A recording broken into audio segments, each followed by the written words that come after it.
Hi everyone, this is M welcome to PhD jobs and admission. So आज के इस video में हम एनटीए पीएचडी एंट्रेंस टेस्ट के लिए रिसर्च मेथोडोलॉजी पर रिवीजन सेशन देखने जा रहे हैं, ठीक है। प्लस प्रीवियस ईयर क्वेश्चंस भी हम आपको उसी के साथ साथ सॉल्व करवाएंगे। तो previous year question session plus revision session है, तो काफी इंपॉर्टेंट लेक्चर होने वाला है आज का, ये आपका रिसर्च मेथोडोलॉजी से लेकर। तो मैं आपको बता दूं कि आपके एग्जामिनेशन के लिए, जैसे कि आप सभी को पता है 26 से एग्जामिनेशन स्टार्ट है, तो उसके लिए हम लोग रिवीजन सेशंस लेकर आ रहे हैं आपके लिए। प्रीवियस ईयर क्वेश्चंस हम आपको सॉल्व करवा रहे हैं और साइमल्टेनियसली हमारा जो स्टडी मटेरियल है उसके लिए भी हमने आपके लिए पेपर 1 के लिए रिवीजन आपका स्टडी मटेरियल प्रोवाइड कर रहे हैं हम आपको, जिससे कि आपको डायरेक्टली क्वेश्चंस पूछे जाएंगे। क्वेश्चन बैंक हम आपको प्रोवाइड कर रहे हैं विद थाउजेंड्स ऑफ एमसीक्यूज, जिससे कि आपको एमसीक्यूज को सॉल्व करके आपको आइडिया लग जाए कि किस टाइप के क्वेश्चंस पूछे जाते हैं। Mock test computer based test है, जिससे कि आपको आइडिया लगेगा कि किस तरीके से आपको ऑनलाइन एग्जामिनेशन देना है, कौन से आपको डिफिकल्टीज फेस कर सकते हैं आप, तो उसको किस तरीके से ओवरकम करना है, हम आपको पूरा प्रिपेयर करवा देते हैं, ताकि आप एग्जामिनेशन के टाइम पर आपको कोई भी डिफिकल्टीज फेस आपको ना करना पड़े। तो 100% पासिंग गारंटी कोर्स से हम आपको 100% गारंटी देते हैं कि हम आपको एनटीए पीएचडी एंट्रेंस एग्जामिनेशन को क्लियर करवा देंगे। हम आपको इतना प्रिपेयर करवा देंगे कि आप एटलीस्ट पासिंग मार्क्स स्कोर कर सको, तो आपका इजीली सिलेक्शन हो जाएगा। ये हमारी तरफ से आपको गारंटी होती है, जिसके लिए स्क्रीन पर दिए गए नंबर पर आप हमें व्हाट्सएप के थ्रू कांटेक्ट कर सकते हो, या फिर आप हमारे इस ऐप के थ्रू भी स्टडी मटेरियल का एक्सेस कर सकते हो, जिसके लिए लिंक हम आपको नीचे comment as well as description में प्रोवाइड कर रखते हैं, ठीक है। So that's it and let's begin with the today's lecture. तो यहाँ पर जैसे कि आप स्क्रीन पर देख सकते हो, for your paper 1 research methodology का हम आपको रिवीजन पैकेज प्रोवाइड कर रहे हैं विद द मिनिमम फी, जिसमें हम आपको वीडियो लेक्चर्स प्रोवाइड कर रहे हैं, mock test as well as short notes, जिससे कि आप जल्द से जल्द उन नोट्स को रीड कर सको। इंपॉर्टेंट पॉइंट्स आपको बता रखा है, कहाँ से क्वेश्चंस पूछे जाते हैं, उन पॉइंट्स को हाईलाइट कर रखा है। देन उसी के साथ साथ रिवीजन पीडीएफ प्रोवाइड कर रहे हैं विद प्रीवियस ईयर क्वेश्चंस, जिसमें 1500 से भी ज्यादा इंपॉर्टेंट क्वेश्चंस है। तो ये सारा जो कंटेंट है आपको हिंदी इंग्लिश बाइलिंगुअल लैंग्वेज में देखने मिलेगा। और उसी के साथ साथ इंपॉर्टेंट बात ये है कि आप सभी को पता है कि 26 से आपके एग्जामिनेशन स्टार्ट है, एनटीए का पीएचडी एंट्रेंस एग्जामिनेशन। तो आपके पास 15 to 20 डेज ही रिमेनिंग है। तो इन डेज में आपको किस तरीके से प्रिपरेशंस करना है, किस तरीके से आपके टाइम को मैनेज करना है, किस तरीके से आपको हमारे कोर्स के थ्रू स्टडी करना है, ये सारी चीजें हमारे कोर्स में बताते हैं हम विद 100% पासिंग गारंटी, ठीक है। यानी गारंटी लेते हैं हम कि हम आपको पास करवा देंगे एनटीए के पीएचडी एंट्रेंस एग्जामिनेशन में। तो जिसके लिए आपको जल्द से जल्द हमें कॉन्टैक्ट करना है व्हाट्सएप नंबर के थ्रू, या फिर आप हमारे इस ऐप के थ्रू भी स्टडी मटेरियल का एक्सेस कर सकते हैं, जिसके लिए लिंक हम आपको description as well as comment section में प्रोवाइड कर रखते हैं। तो जल्द से जल्द आपको कांटेक्ट करना है, याद रखना है बहुत कम डेज रिमेनिंग है, जिससे कि आपकी प्रिपरेशन अच्छी तरीके से हो जाए। नेक्स्ट, जैसे कि आप स्क्रीन पर देख सकते हो, पेपर 2 का भी हम आपको स्टडी मटेरियल प्रोवाइड करते हैं, जिसमें आपको full syllabus notes, MCQs plus previous year questions भी देखने मिलेंगे। इन सारे सब्जेक्ट्स पर हम आपको स्टडी मटेरियल प्रोवाइड कर रहे हैं। अगर इन सारे सब्जेक्ट्स के अलावा भी आपको कोई और सब्जेक्ट का स्टडी मटेरियल चाहिए, तो आप मुझे कमेंट कर बता सकते हो। उस पेपर 2 के लिए भी आपको दिए गए स्क्रीन पर जो नंबर नजर आ रहा है, इस पर व्हाट्सएप के थ्रू आपको हमें कॉन्टैक्ट करना है।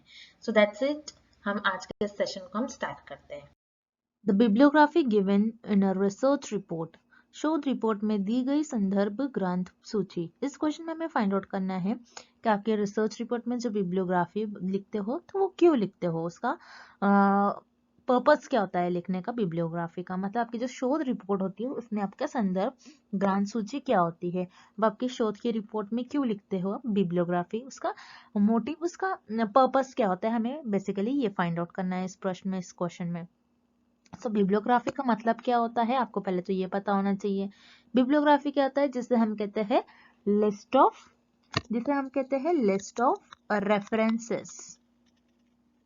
आपको याद रखना है, बिब्लियोग्राफी को हम कहते हैं लिस्ट ऑफ रेफरेंसेस। रेफरेंसेस का मतलब क्या होता है कि अगर आप आपकी रिसर्च में किसी और रिसर्चर के अगर आप आपकी शोध में किसी और शोधकर्ता के इंफॉर्मेशन ले रहे हो, उनका कंटेंट यूज कर रहे हो, तो आपको उस शोधकर्ता का प्रॉपर नेम मेंशन करना होता है। मतलब जो भी आपने जिस भी रिसर्चर का आपने कंटेंट लिया होता है, इंफॉर्मेशन ली होती है, उनका प्रॉपर आपको नेम मेंशन करना होता है, उसे हम कहते हैं रेफरेंसेस।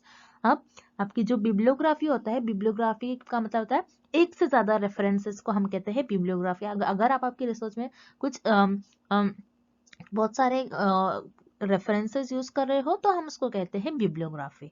तो बिब्लियोग्राफी आप आपके रिसर्च रिपोर्ट के एक्स्ट्रा चैप्टर्स में लिखते हो, जो सप्लीमेंट्री चैप्टर्स होते हैं उसमें आप आपके बिब्लियोग्राफी को लिखते हो। सो याद रखिएगा, बिब्लियोग्राफी क्यों हम लिखते हैं रिसर्च रिपोर्ट में, जाके जो रीडर्स है आपके, जो भी आगे रीड करेगा आपके रिसर्च रिपोर्ट को, और उसमें जो भी पर्सन का इंटरेस्ट होगा, ताकि वो उनके इंटरेस्ट एरिया को हेल्प कर सके, वो आगे फर्दर और रिसर्च कर सके, इसलिए बिब्लियोग्राफी लिखा जाता है आपकी रिसर्च रिपोर्ट में। सो इस क्वेश्चन का आपका सही आंसर हो जाएगा option A, helps those interested in further research. भावी शोध के इच्छुक शोधकर्ताओं के लिए सहायक होती है। सो यहाँ पर जो आपका ऑप्शन ए है ये सही हो जाएगा। मतलब जो भी आगे रिसर्च करने वाले हैं, फर्दर रिसर्च में जिसको और इंटरेस्ट होगा उस टॉपिक में, वो उस टॉपिक को देखकर आगे और रिसर्च कर सकते हैं। सो यहाँ पर जो आपका ऑप्शन ए है ये सही हो जाएगा। सो बिब्लियोग्राफी का मेन एम यही होता है, इसीलिए हम रेफरेंसेस लिखते हैं, ताकि जो दूसरे रीडर्स है उनका इंटरेस्ट अगर कुछ टॉपिक में, तो वो आगे फर्दर रिसर्च कर सके। सो यहाँ पर आपका ऑप्शन है सही हो जाएगा। अब जो इनकरेक्ट ऑप्शन है उन्हें भी हम एक बार देख लेते हैं। Option B, shows vast knowledge of the researcher, शोधकर्ताओं के विस्तृत ज्ञान को दर्शाती है। नहीं, हम बिब्लियोग्राफी इसलिए नहीं लिखते हैं कि दिखावा कर सके रिसर्चर, मतलब उनकी जितनी नॉलेज है उनका शो ऑफ कर सके, इसलिए बिब्लियोग्राफी नहीं लिखा जाता है। सो यहाँ पर आपका ऑप्शन भी गलत हो जाएगा, ये ऑब्वियसली नेगेटिव पॉइंट है। सो यहाँ पर आपका ऑप्शन भी गलत हो जाएगा। उसी तरीके से option C, has to be exhaustive, मतलब संपूर्ण होनी चाहिए, बहुत ज्यादा नहीं होनी चाहिए आपकी बिब्लियोग्राफी, ये ऐसा, ये भी ऑप्शन सी भी इनकरेक्ट है, ऐसा भी नहीं होना चाहिए। Option D, holds no value to research, आपकी बिब्लियोग्राफी का कोई वैल्यू नहीं होता है रिसर्च में, ऐसा नहीं होता है। Bibliography is very important in research, आपको लिखना ही होता है, नहीं तो आपकी रिसर्च जो हो जाएगी वो प्लेजरिज्म के अंडर आ जाएगी। तो यहाँ पर जो आपका ऑप्शन डी है ये भी गलत हो जाएगा। तो बिब्लियोग्राफी का मेन एम होता है helps those interested in further research. तो यहाँ पर जो आपका ऑप्शन ए है, जो आपका विकल्प ए है, इस क्वेश्चन का सही आंसर हो जाएगा। नेक्स्ट, भारत सरकार द्वारा 2001 में जनगणना प्रयुक्त शोध पद्धति थी। The research method used in census in 2001 by government of India was। So इस प्रश्न में पूछा जा रहा है कि भारत सरकार के द्वारा 2001 में जब जनगणना हुआ था तो उसमें कौन सा रिसर्च मेथड यूज करा गया था। सो यहाँ पर जनगणना का मतलब होता है सेंसस, जो सेंसस हुआ था भारत में 2001 में, सो उसमें हमने कौन सा रिसर्च मेथड यूज किया था, हमें ये पता लगाना है। यानी भारत सरकार ने कौन सा रिसर्च मेथड यूज करा था, हमें ये पता लगाना है। सो हम अगेन एक एक कर सारे ऑप्शंस देख लेंगे डिटेल में, लेकिन अगेन इस प्रश्न को सॉल्व करने के लिए आपको पता होना चाहिए सेंसस क्या होता है, तभी आप इस प्रश्न को सॉल्व कर पाओगे, यानी जनगणना क्या होता है।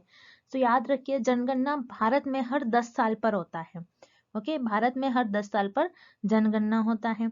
अब जनगणना क्या होता है, सेंसस। ओके, जनगणना का मतलब होता है सेंसस, जिसमें आपकी जो पॉपुलेशन होती है, पॉपुलेशन में जितने भी आपके मेंबर्स होंगे, जितने भी व्यक्ति होंगे पॉपुलेशन में से, हर एक व्यक्ति से आप इंफॉर्मेशन लेते हो। लेकिन हम जो बेसिकली रिसर्च परफॉर्म करते हैं उसमें हम सैंपल्स पर स्टडी करते हैं। रिसर्च में सैंपल्स क्या होते हैं, पॉपुलेशन के कुछ लोगों को ले लेते हैं आप, यानी पॉपुलेशन का कुछ पार्ट। मान लीजिए पॉपुलेशन में 100 लोग हैं, तो आपने यहाँ पर 30 लोगों पर रिसर्च कर ली, तो ये हो जाता है आपका सैंपल। लेकिन सेंसस यानी जनगणना क्या होता है, आप पूरी पॉपुलेशन पर आप स्टडी परफॉर्म करते हो, पूरी की पूरी पॉपुलेशन से आप इंफॉर्मेशन कलेक्ट करते हो, आप डेटा कलेक्ट करते हो पूरी की पूरी पॉपुलेशन से।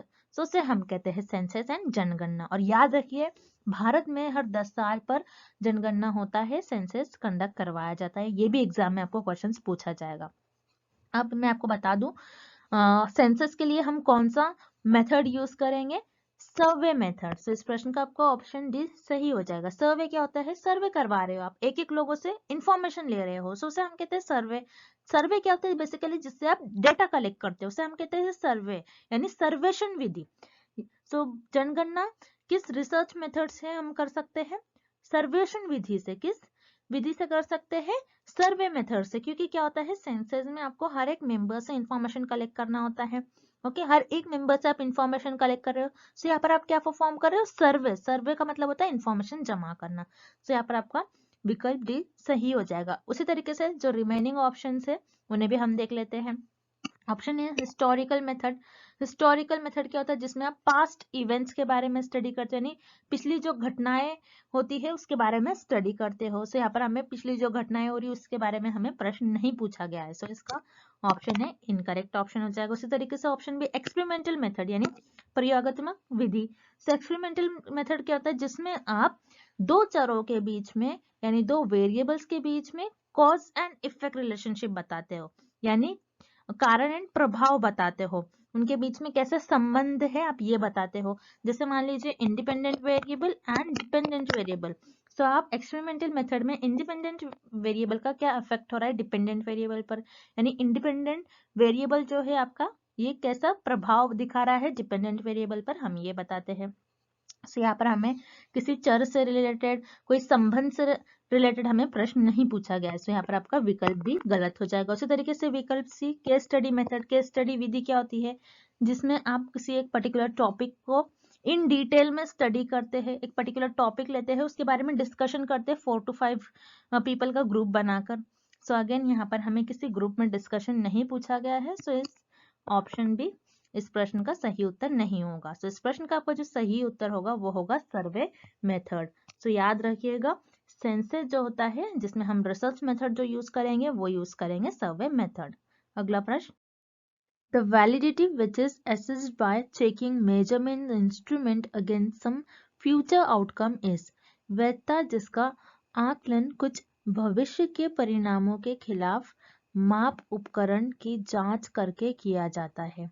इस क्वेश्चन में हमें वैलिडेशन से रिलेटेड कुछ ऑप्शंस गिवन है, हमें बताना है कि ये कौन सी वैलिडिटी की डेफिनेशन होगी। सो इस डेफिनेशन में हमें बता रहा है कि एक वैलिडेशन है, आपने क्या किया, कुछ आप चीजों को इंस्ट्रूमेंट को मेजर कर रहे हो, तो आपने फ्यूचर में जो मेजरमेंट आ सकता है उसका आपने कुछ गेस किया कि आपके फ्यूचर का आउटकम ऐसा आ सकता है। सो आपने यहाँ पर फ्यूचर के बारे में कहा है, तो कौन सी वैलिडिटी की डेफिनेशन होगी हमें ये पता करना है।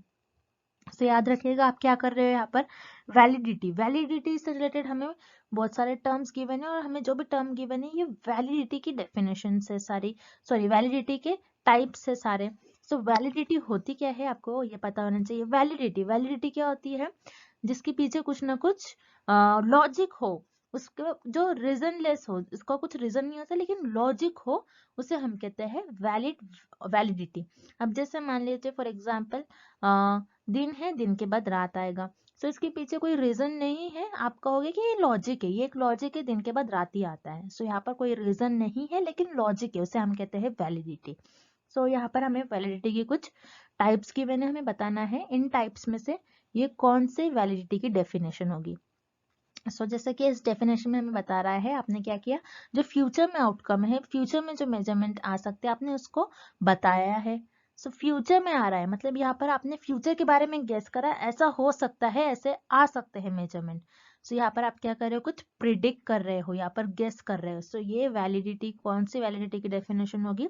प्रिडिक्टिव वैलिडिटी, मतलब अनुमानित की वैधता।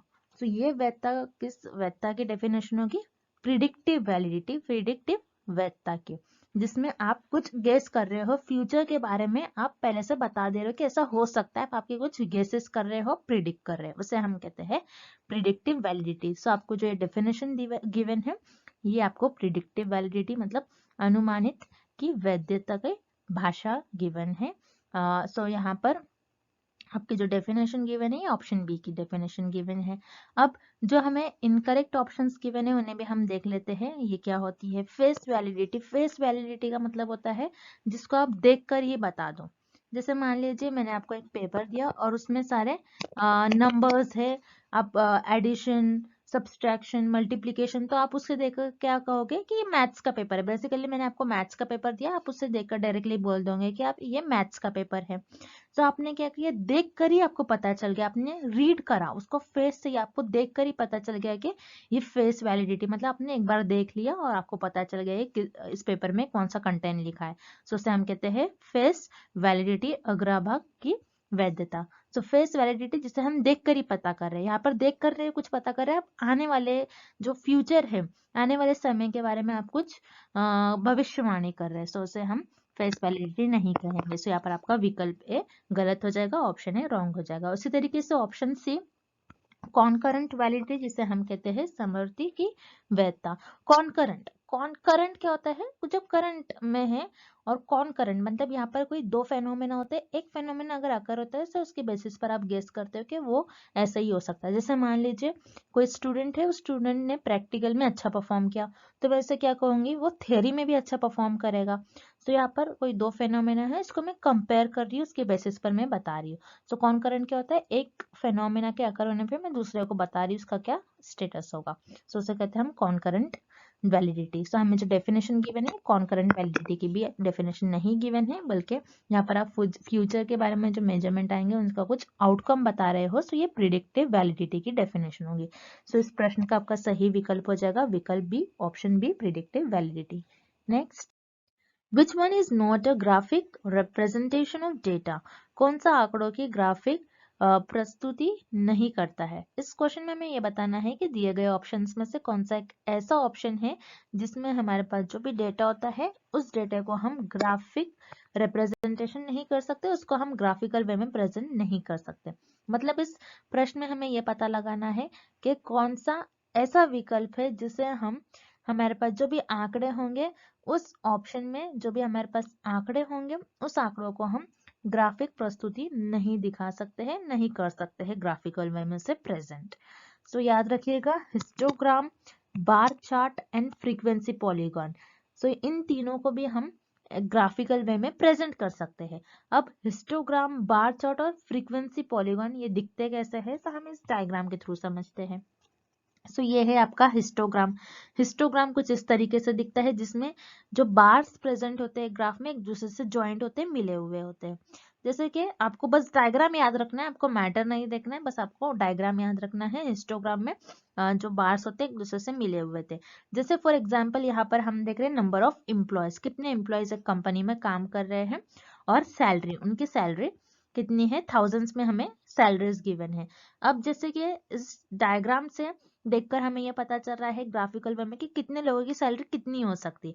जैसे यहाँ पर अगर आप देखते हो 100 एम्प्लॉय, 0 से 10,000 के बीच में कुछ 50 एम्प्लॉयज की इनकम होगी। उसी तरीके से 300 एम्प्लॉय ऐसे हैं जिनकी इनकम 10 से 20,000 के बीच में होंगे। उसी तरीके से 280, मान लीजिए 280 ऐसे एम्प्लॉयज है जिनकी इनकम 20 से 30,000 के बीच में होंगी। सो यहाँ पर आपको नंबर्स के फॉर्म में रिप्रेजेंटेशन हो रहा है, नंबर्स के फॉर्म में इंफॉर्मेशन मिल रही है कितने परसेंट लोगों की, इतने लोगों की इनकम, 400 लोगों की इनकम इतनी हो सकती है, 30 से 40,000 के बीच में लाई कर सकते हैं। सो यहाँ पर हिस्टोग्राम में आप आपका जो भी डेटा होता है उसको ग्राफिकल वे में प्रेजेंट करते हैं।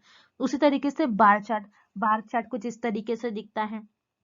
सो इसमें याद रखिएगा, बार चार्ट में जो आपके बार्स होते हैं एक दूसरे से मिले हुए नहीं होते, लेकिन हिस्टोग्राम में जो बार्स होते हैं एक दूसरे से ज्वाइंट होते हैं, मिले हुए होते हैं। जैसे आप देख रहे हो, this is diagram of bar chart. Bar chart में जैसे वाई एक्सिस पर हमें नंबर ऑफ चिल्ड्रंस गिवन है और उनके फेवरेट कलर हमें गिवन है। तो यहाँ पर 8 चिल्ड्रन ऐसे जिनको रेड कलर पसंद है। उसके बाद मान लीजिए 7 और 7.8 चिल्ड्रन ऐसे होंगे जिनको ब्लू कलर पसंद है। फिर 4.5 ऐसे चिल्ड्रन होंगे जिनको ग्रीन कलर पसंद है। फिर उसी तरीके से हमें 6 चिल्ड्रन ऐसे जिनको पिंक कलर पसंद है। तो यहाँ पर भी आपको जो डेटा मिल रहा है, आप ऐसा बोल सकते हो, ऐसा भी आप कह सकते हो डेटा को एनालाइज करके एवरेज जो लोग है, ज्यादातर जो बच्चे हैं, ज्यादातर जो चिल्ड्रन है उनको येलो कलर पसंद है। तो हम ऐसा कर सकते हैं, मतलब नंबर्स के फॉर्म में आपको ग्राफिकल वे में आप डेटा को रिप्रेजेंट कर सकते हो ग्राफ के थ्रू। उसी तरीके से फ्रीक्वेंसी पॉलीगॉन क्या होता है, फ्रीक्वेंसी पॉलीगॉन कुछ इस तरीके से दिखता है। तो फ्रीक्वेंसी पॉलीगॉन याद रखिए हिस्टोग्राम की तरह ही होता है। सो फ्रीक्वेंसी पॉलीगॉन क्या होता है, हिस्टोग्राम ही होता है, लेकिन उसमें जो आपका पॉइंट्स होते हैं आप उनको मिला देते हो। जैसे हिस्टोग्राम में ये जो मिडिल पॉइंट होगा इसे मैं मिला दूंगी, इस सारे मिडल्स पॉइंट को मैं मिला दूंगी, तो ये आपका बन जाएगा फ्रीक्वेंसी पॉलीगॉन। उसी तरीके से इस ग्राफ में बताया है, फ्रीक्वेंसी पॉलीगॉन में आप बताते हैं कि कहाँ डेटा कितना कम ज्यादा हो रहा है। जैसे कि यहाँ पर हर एक पॉइंट को हमने क्या कर दिया, मिला दिया, सो ये हो जाता है आपका फ्रीक्वेंसी पॉलीगॉन। अगर आप फ्रीक्वेंसी पॉलीगॉन का ग्राफ देखोगे तो आपको कुछ इस तरीके से नजर आएगा, फ्रीक्वेंसी पॉलीगॉन ऐसा कुछ दिखेगा। सो फ्रीक्वेंसी पॉलीगॉन क्या होता है, हिस्टोग्राम का ही जो पॉइंट होते हैं मिडिल पॉइंट को हम ज्वाइन करते जाते हैं और कुछ इस तरीके से आपका ग्राफ दिखता है फ्रीक्वेंसी पॉलीगॉन का। तो हिस्टोग्राम बार चार्ट है, फ्रीक्वेंसी पॉलीगॉन को हम ग्राफिकल वे में रिप्रेजेंट कर सकते हैं, लेकिन टेबल को हम ग्राफिकल वे में रिप्रेजेंट नहीं करेंगे, क्योंकि टेबल में हर एक टाइप की इंफॉर्मेशन होती है, आपको नंबर्स के फॉर्म में इंफॉर्मेशन नहीं मिलेगी। सो बेसिकली जो टेबल होता है, टेबल में जो भी आपके पास डेटा होता है उसको हम ग्राफिक वे में रिप्रेजेंट नहीं करते। सो इस क्वेश्चन का आपका राइट आंसर हो जाएगा option C, table. Next, arrange the following steps followed in framing research design for empirical study in correct order. अनुभवजन्य अध्ययन के लिए अनुसंधान डिजाइन तैयार करने में अपनाए गए निम्नलिखित चरणों को सही क्रम में व्यवस्थित करो। इस क्वेश्चन में हमें फाइंड आउट करना है कि अगर आप एम्पायरिकल स्टडी परफॉर्म कर रहे हो तो उस केस में आप रिसर्च डिजाइन फ्रेम करते हो। सो रिसर्च डिजाइन फ्रेम करने के लिए आप कौन कौन से स्टेप्स फॉलो करोगे, उन्हें हमें करेक्ट ऑर्डर में अरेंज करना है। तो यहाँ पर एम्पायरिकल स्टडी क्या होती है, जो आप आपके ऑब्जर्वेशंस की बेसिस पर, जिसमें आप एक्सपेरिमेंट्स परफॉर्म करते हैं, आप रियलिटी में उसको परफॉर्म करते हो, सो उसे हम कहते हैं एम्पायरिकल स्टडी। अब एम्पायरिकल स्टडी के लिए आप रिसर्च डिजाइन तैयार कर रहे हो, रिसर्च डिजाइन मतलब कि अनुसंधान डिजाइन तैयार कर रहे हो। रिसर्च डिजाइन क्या होती है, जिसमें आप सारी प्लानिंग करते हो कि मैं इस तरीके से डेटा कलेक्ट करने वाली हूँ, मैं ये सैम्पलिंग टेक्निक मेथड यूज करूंगी, इस मेथड से मैं डेटा कलेक्ट करूंगी, उसके बाद मैं उसको किस तरीके से एनालाइज करूंगी, फिर मैं कहाँ के लोगों को लूंगी, किस पॉपुलेशन पर मैं रिसर्च करूंगी, ये सारी चीज आप डिसाइड कर लेते हो। बेसिकली यहाँ पर प्लानिंग करते हैं कि आप किस तरीके से रिसर्च को परफॉर्म करने वाले हो, स्टडी को आप परफॉर्म करने वाले हो। सो यहाँ पर हमें पूछ रहा है इस क्वेश्चन में कि अगर आप एम्पायरिकल स्टडी परफॉर्म कर रहे हो तो उसकी आप रिसर्च डिजाइन आप उसको तैयार कर रहे हो, आपके अनुसंधान डिजाइन को अगर आप तैयार कर रहे हो तो दिए गए जो हमें ऑप्शन से दिए गए पॉइंट्स है उनको हमको एक करेक्ट ऑर्डर में अरेंज करना है। पहले हम क्या इंक्रीज मतलब पहले हम क्या डिसाइड करते हैं, फिर उसके बाद किस तरीके से पूरी रिसर्च स्टडी को हम परफॉर्म करेंगे, हमें बता करना है। तो याद रखिए, जब भी आप एम्पायरिकल स्टडी परफॉर्म करते हैं, जब भी आप रियल में एक्सपेरिमेंट्स परफॉर्म करते हैं, ऑब्जर्व करते हैं चीजों को, तो सबसे पहले अगर आप डेटा कलेक्ट कर रहे हो, आप रिसर्च स्टडी परफॉर्म कर रहे हो, तो सबसे पहले आप आपका यूनिवर्स को आइडेंटिफाई करोगे। तो यहाँ पर जो आपका फर्स्ट पॉइंट है ये फर्स्ट हो जाएगा, मतलब आपकी जो यूनिवर्स है, जिसे हम पॉपुलेशन भी कहते हैं, यूनिवर्स को पॉपुलेशन भी कहते हैं, मतलब आपकी जो पूरी पॉपुलेशन है जिस पर आप स्टडी करने वाले हैं उनको आइडेंटिफाई करते हो, उनको आप पहचान कर लेते हो, मतलब आपकी जो ब्रह्मांड है उसकी आप पहचान कर लेते हो। देन उसके बाद सैम्पलिंग टेक्निक आप डिसाइड कर लेते हो।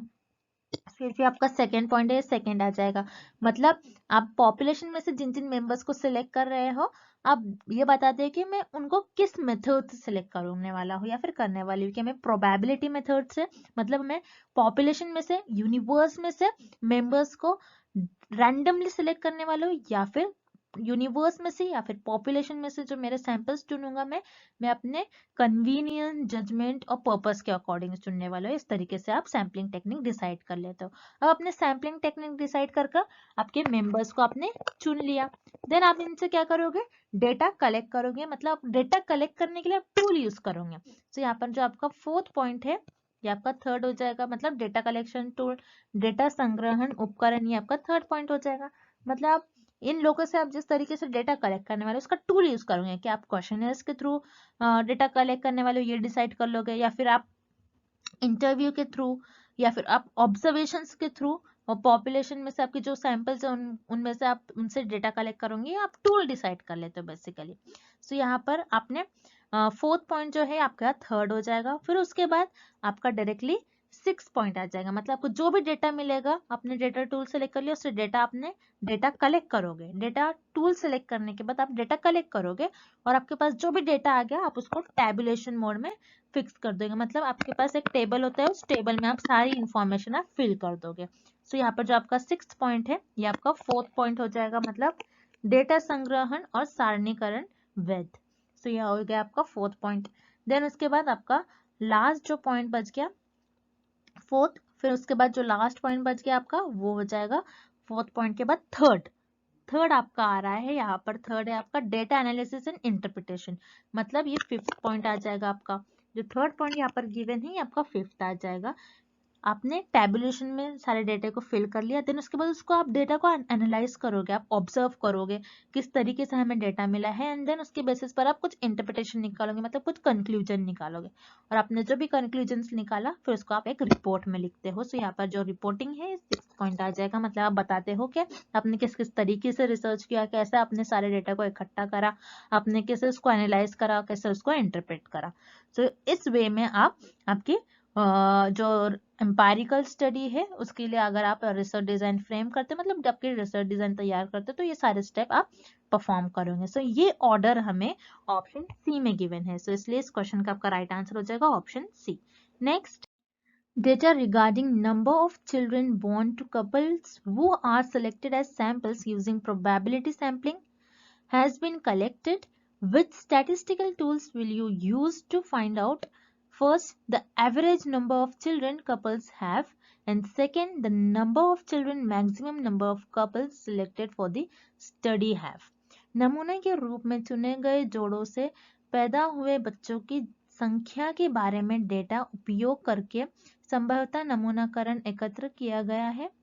पॉइंट 1, जोड़ों के बच्चों के औसत संख्या, एंड पॉइंट 2, अध्ययन के लिए चुने गए जोड़ों की अधिकतम संख्या के बच्चों की संख्या का पता लगाने के लिए आप किस संख्या के उपकरण का उपयोग करेंगे।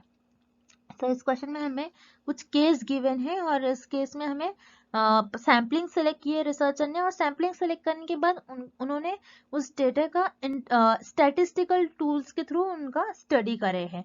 सो स्टैटिस्टिकल टूल, हम कौन सा स्टैटिस्टिकल टूल यूज करेंगे हमें ये पता लगाना है। मतलब और डिटेल में हम देखते हैं इस क्वेश्चन को। जैसे यहाँ पर कुछ कपल्स थे, उनको कुछ चिल्ड्रन बॉर्न हुए, मतलब कुछ जोड़े थे उनको बच्चे पैदा हुए। सो यहाँ पर जो चिल्ड्रन बॉर्न हुए उन पर रिसर्च की गई। सो यहाँ पर जो सैंपल सिलेक्ट करे गए, मतलब जो चिल्ड्रन बॉर्न हुए हैं उनको एज अ सैंपल सिलेक्ट करे गए, रिसर्चर ने उनको सैंपल्स के तौर पर सिलेक्ट करा है बच्चों को।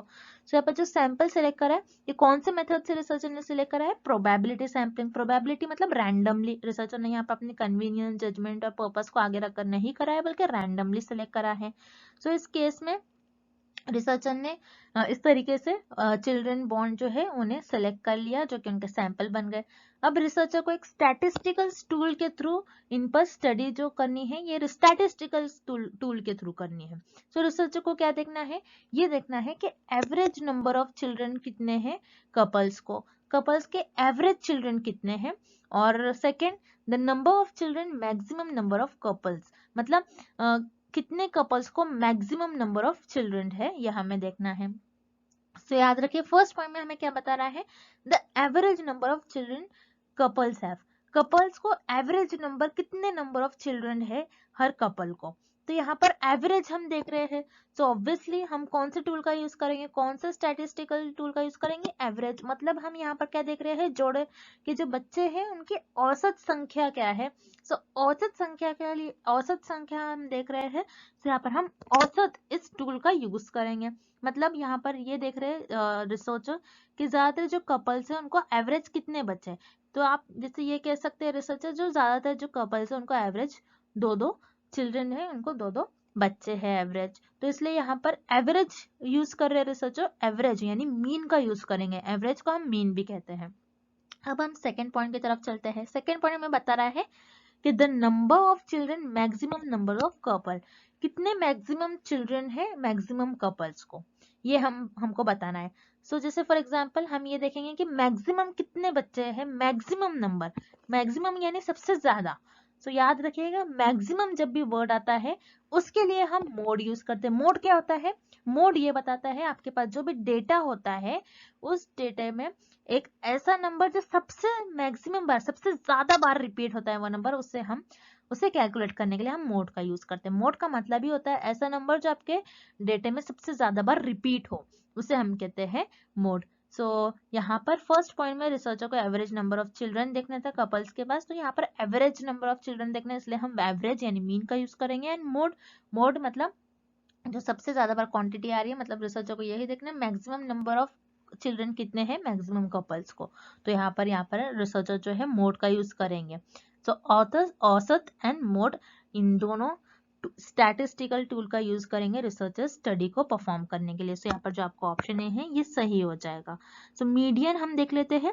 मीडियन क्या होता है, एवरेज एंड मीडियन गिवन है हमें ऑप्शन 2। मीडियन क्या होता है, मिडिल वैल्यू।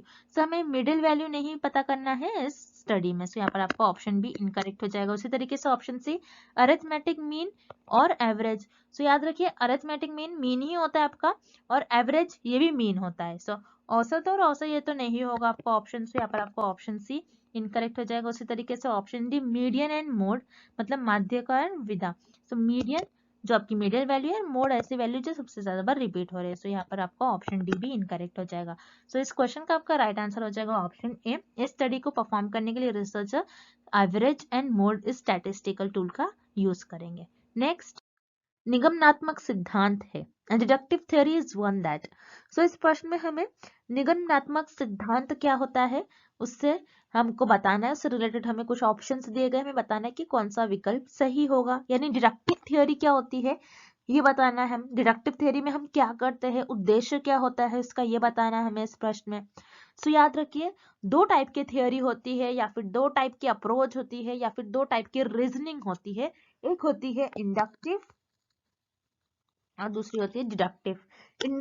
इंडक्टिव मतलब कुछ इंड्यूस करना, कुछ आप क्या करते हो थ्योरी बनाते हो, जिसमें थ्योरी की हेल्प से डेटा बनाते हो, इंफॉर्मेशन इकट्ठा करते हो, इंफॉर्मेशन एकत्र करते हो, कुछ जनरल थ्योरी दे देते हो, उसे हम कहते हैं इंडक्टिव थ्योरी। अब डिडक्टिव थ्योरी में क्या करते हो आप, डिडक्टिव थ्योरी में आप आपकी जो थ्योरी प्रेजेंट होती है, जो आपने इंडक्टिव थ्योरी में या फिर इंडक्टिव रीजनिंग में जब भी आप थ्योरी बना लेते हो, जब भी आपके पास सिद्धांत होते हैं, उन्हीं सिद्धांतों का यूज करते हुए उनको इन्वॉल्व करते हो आप आपकी डिडक्टिव थ्योरी में। और डिडक्टिव थ्योरी में उनको इन्वॉल्व करने के बाद उस पर आप आपके हाइपोथेसिस ले डाउन करते हो, यानी परिकल्पना ले डाउन करते हो। मतलब आप ये बताते हो कि आपके ज्ञान के अनुसार आप कुछ भविष्यवाणी करते हो और देखते हो कि आपकी भविष्यवाणी कितनी सही है या फिर कितनी गलत है, उसी को हम कहते हैं परिकल्पना और हाइपोथेसिस। सो याद रखिएगा डिडक्टिव थ्योरी वो थ्योरी होती है जिसमें थ्योरी इन्वॉल्व होती है, यानी थ्योरी पहले से ही हमारे पास प्रेजेंट होती है, थ्योरी इन्वॉल्व भी होती है, और एक्सप्लिसिटली यहाँ पर एक्सप्लिसिटली मतलब हम उसमें करते ही है जो काम, यानी हम हमारी हाइपोथेसिस को डिफाइन ही करते हैं। हाइपोथेसिस को आप डिफाइन करोगे तभी तो आप उसको टेस्ट कर पाओगे, तभी तो आप उसको एनालाइज कर पाओगे, तभी तो आप कुछ ऑब्जर्वेशंस बताओगे आपके जो भी है। सो याद रखिएगा डिडक्टिव थ्योरी वो थ्योरी होती है जिसमें आपके पास थ्योरी इन्वॉल्व होती है और एक्सप्लिसिटली आप किस चीज पर फोकस करते हो, आपके हाइपोथेसिस को डिफाइन करने के लिए। ओके, यानी सिद्धांत और स्पष्ट रूप से परिभाषित परिकल्पना शामिल करते हैं हम निगमनात्मक सिद्धांत में। सो इस प्रश्न का आपका विकल्प भी सही उत्तर हो जाएगा। अब जो ऑप्शंस बच गए उन्हें भी हम एक एक बार देख लेंगे। विकल्प में आपको दिया गया है allows theory to emerge out data, यानी सिद्धांत को डेटा से बाहर निकालने के लिए अनुमति देता है। तो ये क्या करता है, ये हमें जो विकल्प दिया गया है ये इंडक्टिव थ्योरी के लिए दिया है, क्योंकि हम सिद्धांतों की मदद से डेटा बनाते हैं, डेटा इमर्ज आउट करते हैं। सो यहाँ पर आपका विकल्प ए गलत हो जाएगा। उसी तरीके से विकल्प C allows for findings to feedback into to stock of knowledge के लिए हम यहाँ पर कुछ नहीं करते, बल्कि डिडक्टिव रीजनिंग में हम बस हाइपोथेसिस को ले डाउन करते हैं, उसे टेस्ट करते रहते हैं। सो यहाँ पर विकल्प सी भी आपका गलत हो जाएगा। उसी तरीके से विकल्प D uses qualitative methods whenever possible, यानी जब भी संभव हो गुणात्मक विधियों का उपयोग करते हैं। नहीं, डिडक्टिव थ्योरी आपकी ये आपकी क्वांटिटेटिव मेथड से रिलेटेड होती है, ना कि क्वालिटेटिव। ओके, सो यहाँ पर आपका विकल्प डी भी गलत हो जाएगा और इस प्रश्न का आपका सही उत्तर हो जाएगा विकल्प बी इन्वॉल्व थ्योरी और एक्सप्लिसिटली डिफाइंड हाइपोथेसिस। अगला प्रश्न, मानक त्रुटि क्या है, व्हाट इज स्टैंडर्ड एरर। तो इस प्रश्न में पूछा गया है कि मानक त्रुटि क्या होती है, इसकी हमें परिभाषा बतानी है। सो मानक त्रुटि यानी स्टैंडर्ड एरर क्या होता है आपको ये पता होना चाहिए। स्टैंडर्ड एरर क्या होता है, मान लीजिए आपने पॉपुलेशन लिया, पॉपुलेशन में से कुछ लोगों को लिया जो आपका सैंपल बन गया। अब इस सैंपल पर आप क्या करते हो, आपकी रिसर्च परफॉर्म करते हो इस सैंपल पर और इस नमूनों पर आप आपकी शोध परफॉर्म करते हो। अब शोध परफॉर्म करने के बाद आपके पास जो आपको डेटा मिल रहा है, जो भी आपको इंफॉर्मेशन मिलेगी, तो मान लीजिए आपने एक सैंपल ले लिया, पॉपुलेशन में से कुछ लोगों को ले लिया, अपने नमूनों को चुन लिया आपने। अब यहाँ पर जो आपने नमूनों को चुन लिया, उन पर आप स्टडी परफॉर्म कर रहे हो। आप देख रहे हो कि नमूनों में से यानी सैंपल्स जो है उनकी हाइट क्या है। आपको देखना है इस पर्टिकुलर एरिया में ज्यादातर लोगों की हाइट क्या होती है। सो आपने क्या करा, आपने इंफॉर्मेशन ले लिया, आपने हर एक मेंबर के सैंपल में से हर एक मेंबर की हाइट को नाप लिया, उनके कद को आपने नाप लिया। अब नापने के बाद आप क्या करोगे, आपको जो भी इंफॉर्मेशन मिलता है आप उसे एक डिस्ट्रीब्यूशन में सबमिट करते हो, एक डिस्ट्रीब्यूशन में उसे आप शिफ्ट करते हो। किस तरीके से करोगे, तो यहाँ पर आप आपके वैल्यूज पुट करोगे और देखोगे कि कितने लोग बताओगे, और वाई एक्सिस पे आप डिस्ट्रीब्यूशन बनाओगे क्योंकि लोगों की हाइट कुछ इस तरीके से है मान लीजिए। अब ये हो गया मेरा डिस्ट्रीब्यूशन। अब मिडिल वैल्यू मीन हो सकता है, ओके, क्योंकि ये हमारा इक्वल डिस्ट्रीब्यूशन लग रहा है। सो यहाँ पर मीन और मीडियन मोड सब एक ही जगह होते हैं बेसिकली। अब यहाँ पर मुझे ये देखना है कि मीन से कितने वैल्यूज मेरे डिस्ट्रीब्यूटेड है, कितना मेरा डेटा जो है फैला हुआ है। जितना ज्यादा मेरा डेटा फैला होगा उतना ज्यादा एरर होने के चांसेस होते हैं। सो जैसा यहाँ पर आप देख रहे हो कितना डेटा फैला हुआ है मीन से। ये मान लीजिए यहाँ पर मीन है मेरा, मीन से मैं ये देखूंगी कि मेरा डेटा, मेरा जो इंफॉर्मेशन है कितना फैला हुआ है। मान लीजिए यहाँ पर बहुत सारे लोग हैं जिनकी हाइट इस रीजन में लाई कर रही है, बहुत सारे लोग हैं जिनकी हाइट इस रीजन में लाई कर रही है। सो ये मीन से उतना दूर चले जाते हैं, इसे हम कहते हैं standard deviation. So standard deviation क्या बताता है बेसिकली कि आपका डेटा किस तरीके से स्प्रेड आउट है। और स्टैंडर्ड डिविएशन जो होता है, सैंपल का जो स्टैंडर्ड डिविएशन होता है, उसी को हम कहते हैं स्टैंडर्ड एरर। ज्यादा कंफ्यूज नहीं होना है आपको। आपने क्या करा, सैंपल से कुछ इंफॉर्मेशन ले ली, डेटा कलेक्ट कर लिया, उसको आपने कुछ ग्राफ में इस तरीके से स्प्रेड आउट कर ली। अब जैसे मान लीजिए मैंने यहाँ पर मीन ड्रॉ कर लिया, मेरा मीन यहाँ पर आ रहा है, ज्यादातर लोगों की हाइट यहाँ पर आ रही है। अब मैं क्या देखूंगी कि मेरा डेटा किस तरीके से कितना स्प्रेड आउट है, कितना फैला हुआ है। तो जितना फैला हुआ रहता है डेटा उसे हम कहते हैं स्टैंडर्ड डिविएशन। ये ये सैंपल का आपका स्टैंडर्ड डिविएशन है, और जो आपके सैंपल का स्टैंडर्ड डिविएशन होता है वही होता है आपका स्टैंडर्ड एरर। आपको ये पता होना चाहिए। तो इस प्रश्न का आपका विकल्प ए सही उत्तर हो जाएगा। उसी तरीके से हम जो रिमेनिंग ऑप्शंस दिए गए हैं उन्हें भी हम एक एक बारी देख लेते हैं, आपको पता चल जाए कि और कौन से एरर्स भी होते हैं। जैसे यहाँ पर विकल्प बी आपको दिया है, model error value of the standard range of a statistic. आंकड़े भी मानक श्रेणी का मॉडल त्रुटि नाम। तो मॉडल एरर क्या होता है, मतलब मॉडल त्रुटि क्या होती है, आपको ये पता होना चाहिए। मॉडल एरर किस नेम से आया है, मॉडल को हम मोड भी कहते हैं।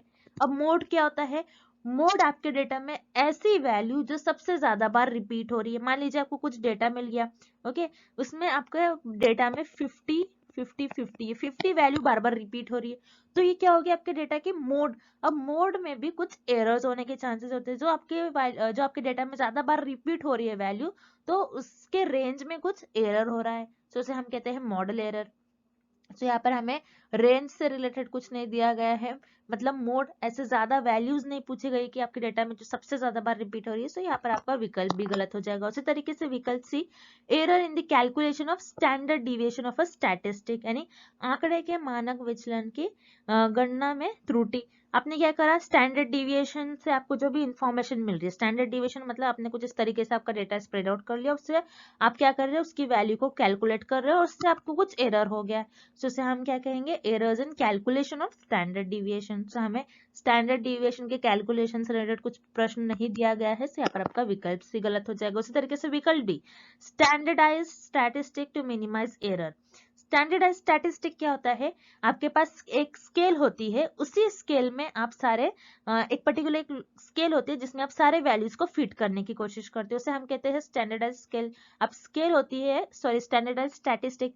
सो स्केल होती है जिसमें आप सारे वैल्यूज को फिक्स करने की कोशिश करते हो, उसको स्टैंडर्डाइज करने की कोशिश करते हो ताकि एरर आपका मिनिमम हो। सो इसे हम कहते हैं minimise standardised statistic to minimise error.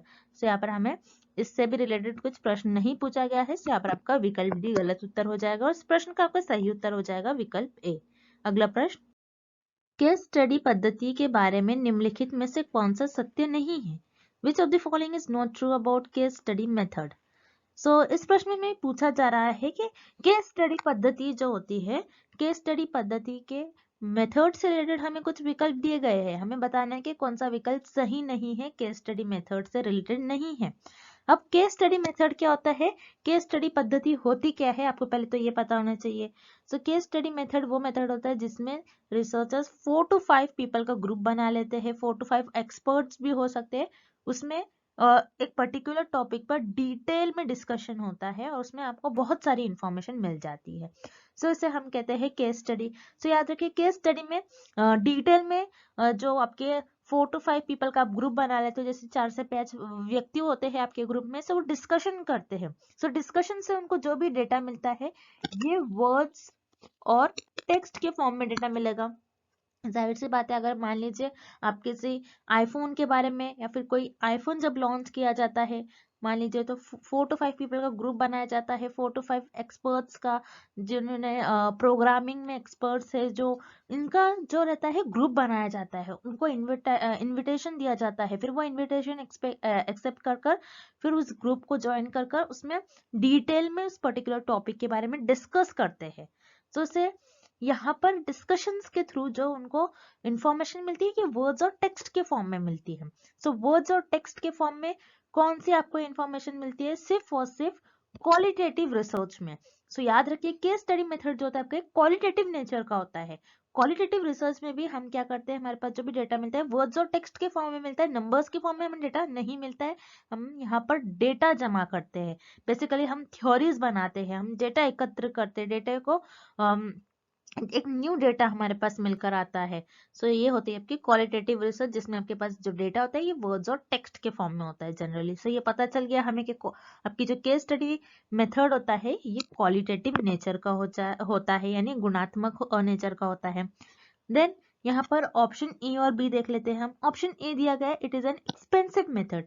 Yes, आपका केस स्टडी मेथड जो होता है एक्सपेंसिव होता है। एक्सपेंसिव मेथड क्यों होता है? अब जैसे आप 4 to 5 एक्सपर्ट्स को बुला रहे हो, ओके मान लीजिए आपने कोई न्यू डिसीज आई है, उस पर आपने कोई एक्सपर्ट्स को बुलाया है जो बहुत फेमस है और जो पूरे वर्ल्ड से आपने बुलाया है, या फिर कोई भी अपने कंट्री से बुलाया है, कोई भी अपने सिटी से बुलाया है।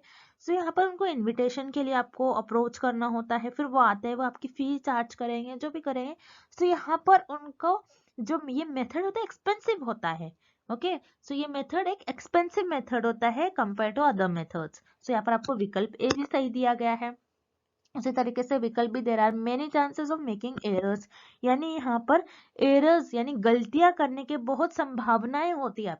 आपकी जो त्रुटि होती है, त्रुटि बहुत ज्यादा होने के आपकी संभावनाएं होती। क्यों ज्यादा हो सकती है? क्योंकि यहाँ पर जैसे मैंने बताया आपको, केस स्टडी मेथड में 4 to 5 पीपल का, 4 से 5 व्यक्तियों का ग्रुप बना लेते हैं, उसमें एक पर्टिकुलर टॉपिक पर डिटेल में आपको डिस्कशंस होते हैं, आपको डिटेल में डिस्कस करना होता है। इससे क्या होता है, बहुत ज्यादा डेटा निकल के आता है आपके पास। बहुत ज्यादा डेटा होने की वजह से, बहुत डिटेल में आप पढ़ते हो तो बहुत ज्यादा होने की वजह से एरर ज्यादा होने के चांसेस होते हैं। ये भी आपको सही विकल्प दिया गया है। बच गया आपका ऑप्शन डी। याद रखिएगा आपका जो केस स्टडी मेथड होता है ये क्वांटिटेटिव मेथड नहीं होता है, यानी आपका केस स्टडी पद्धति जो होती है ये मात्रात्मक प्रकृति नहीं होती है, ये आपकी गुणात्मक होती है। गुणात्मक नेचर की होती है, ना कि मात्रात्मक। मात्रात्मक नेचर क्या होता है? जिसमें आपके पास सिर्फ नंबर्स में इंफॉर्मेशन हो, ओके आप जिसमें स्टैटिस्टिकल मेथड ज्यादा यूज करो, मैथमेटिकल प्रिंसिपल्स आप यहाँ पर ज्यादा यूज करते हो। इसीलिए केस स्टडी मेथड जो होता है आपका एक क्वांटिटेटिव नेचर का नहीं होता है। और हमें भी प्रश्न में यही पूछा गया है कि केस स्टडी मेथड के बारे में कौन सा विकल्प सत्य नहीं है। वो है आपका विकल्प डी। इस प्रश्न का आपका सही उत्तर हो जाएगा ऑप्शन डी और विकल्प डी। अगला प्रश्न, origin of hypothesis lies in, परिकल्पना का मूल उत्पत्ति किसमें निहित है? इस क्वेश्चन में हमें फाइंड आउट करना है आपकी जो हाइपोथेसिस है, हाइपोथेसिस का ओरिजिन क्या होता है, मतलब हाइपोथेसिस आप किस बेसिस पर ले डाउन करते हैं आपकी रिसर्च में, मतलब परिकल्पना की मूल उत्पत्ति किस पे निधन होती है, हमें यह पता करना है। परिकल्पना जिसे हम हाइपोथेसिस कहते हैं, हाइपोथेसिस क्या होता है? हाइपोथेसिस आपका एक टेंटेटिव स्टेटमेंट होता है। टेंटेटिव का मतलब है टेम्पररी स्टेटमेंट, जो आप कुछ समय के लिए मान लेते हो। सो आपका जो हाइपोथेसिस का स्टेटमेंट होता है, ये रिसर्चर के आपके जो शोधकर्ता होते हैं उनके एक्सपीरियंस, उनके ऑब्जर्वेशंस और उनके अजम्पशंस, उनके गेसेस पर बेस्ड होता है। मतलब उनको उस पर्टिकुलर टॉपिक पे एक्सपीरियंस होगा, उनको इन्फॉर्मेशन होंगी, उस टॉपिक की बैकग्राउंड इन्फॉर्मेशन होंगी। तो आपकी जो हाइपोथेसिस होती है, परिकल्पना होती है, ये आपके और रिसर्चर के अजम्पशंस और गेसेस पर बेस्ड होता है। उसे हम कहते हैं हाइपोथेसिस और परिकल्पना। और रिसर्चर कुछ समय के लिए मान लेते हैं, ऐसा करने से ऐसा हो सकता है। अगर आप कोई चीज को अजम्पशन कर रहे हो, किसी चीज पर आप अजम्पशन और गेसेस ले डाउन कर रहे हो, सो उस विषय पर, उस टॉपिक पर आपकी कुछ ना कुछ बैकग्राउंड इन्फॉर्मेशन होनी चाहिए, आपका उसमें कुछ ना कुछ इन्फॉर्मेशन, आपके एक्सपीरियंस, आपकी नॉलेज होनी चाहिए, आपको उस पर्टिकुलर सब्जेक्ट में, टॉपिक में कुछ ना कुछ बैकग्राउंड इन्फॉर्मेशन होनी चाहिए। सो आप हाइपोथेसिस तभी ले डाउन करोगे, और हाइपोथेसिस आप किस बेसिस पर ले डाउन करते हैं कि आपके उस पर्टिकुलर सब्जेक्ट, टॉपिक में कुछ ना कुछ आपको बैकग्राउंड इन्फॉर्मेशन होनी चाहिए, मतलब पृष्ठभूमि ज्ञान की समृद्धि। सो यहाँ पर आपके जो ऑप्शन डी है, मतलब रिचनेस ऑफ बैकग्राउंड नॉलेज, यहाँ पर आपका विकल्प डी इस क्वेश्चन का सही आंसर हो जाएगा। अब जो रिमेनिंग ऑप्शन है उन्हें भी हम एक बार देख लेते हैं। Data collection during research, research में आप डेटा कलेक्ट कर रहे हो। सो रिसर्च में डेटा कलेक्ट करने के लिए आप हाइपोथेसिस नहीं ले डाउन करते हो। तो यहाँ पर जो आपका ऑप्शन है ये इनकरेक्ट हो जाएगा, बिकॉज आप हाइपोथेसिस किस बेसिस पर ले डाउन करते हो, आपकी बैकग्राउंड नॉलेज पर, ना कि आपको जो डेटा कलेक्ट करने वाले उसके बेसिस पर। Then option B, result obtained after data analysis, मतलब आंकड़े विश्लेषण के बाद परिणामों का प्राप्ति, मतलब आपको जो रिजल्ट मिल रहा है डेटा एनालिसिस के बाद, आपको जो रिजल्ट मिलेंगे उसके बेसिस पर, आपको तो पता नहीं है आपको रिजल्ट क्या मिलेंगे, आपने बस आपकी जो नॉलेज है उसकी बेसिस पर आपने हाइपोथेसिस ले डाउन करी है। आपको रिजल्ट क्या मिलने वाले है आपको तो पता नहीं होता है जब आप हाइपोथेसिस ले डाउन करते हो। सो यहाँ पर आपका जो ऑप्शन भी है ये ऑब्वियसली इनकरेक्ट है। Then option C, interpretation of result, मतलब परिणाम की व्याख्या, मतलब रिजल्ट के इंटरप्रिटेशन, मतलब रिजल्ट क्या आने वाला है उसके बेसिस पर आप हाइपोथेसिस नहीं ले डाउन करते हो। अगेन आपको जो बैकग्राउंड इन्फॉर्मेशन होती है, आपकी जो एक्सपीरियंस होता है, आपका जो उस पर्टिकुलर टॉपिक में इंटरेस्ट होता है, उसी के बेसिस पर आप हाइपोथेसिस ले डाउन करते हो। तो यहाँ पर आपका जो ऑप्शन सी है, विकल्प सी है, ये भी गलत हो जाएगा। इस क्वेश्चन का करेक्ट ऑप्शन हो जाएगा आपका option D, richness of background knowledge, पृष्ठभूमि ज्ञान की समृद्धि। And thank you for watching this video.